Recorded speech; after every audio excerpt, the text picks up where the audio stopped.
another matter, last week the NLRB released a particularly unsavory new installment in the Biden administration's mess of overregulation.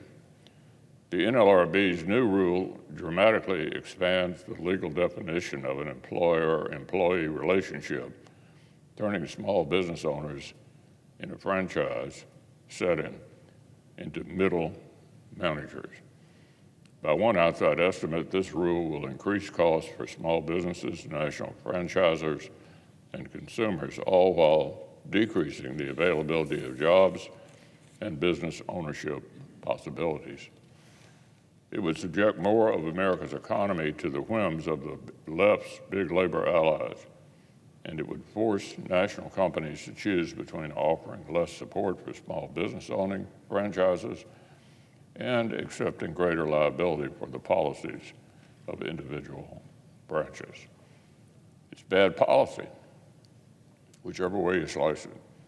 Apparently, that's the self-described most pro-union president in American history in action. Of course, the NLRB is just one example of how President Biden's radical nominees have led a campaign to drown the American economy in red tape. Since the day he took office, the president's war on affordable and reliable domestic energy has been driving up costs for working families. Last year, President Biden canceled 3 offshore oil and gas lease sales. This year, total U.S. oil production has fallen below the Department of Energy's predictions by 1.4 million barrels per day. And the administration's short-sightedness has left the Strategic Petroleum Reserve at its lowest level in 40 years. Blanket bans on developing America's abundant energy reserves have already taken their toll on everything from grocery prices to home heating costs.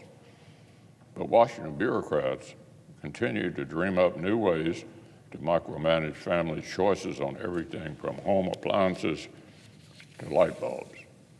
By one estimate, the Biden administration's energy regulations will drive up gas furnace costs by nearly $500 and water heater costs by $2,600.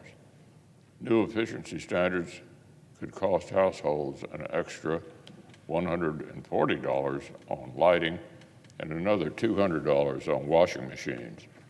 And while working families contend with this administration's maze of red tape, the president's giving the architects behind it promotions. Recently, President Biden designated Laura Daniel Davis as acting Deputy Secretary of the Interior. As several of my colleagues have noted, Ms. Daniel Davis brings such an extreme record to the job that even a Democratic majority here in the Senate couldn't confirm her. For example, she's been a key player in the administration's efforts to curtail leasing on our nation's abundant reserves of oil and natural gas. Almost 3 years ago, President Biden handed the keys to his energy policy to the far left, and it shows. Working Americans are already struggling to contend with historic inflation and rising crime on the president's watch. The last thing they need is more of Washington Democrats' red tape.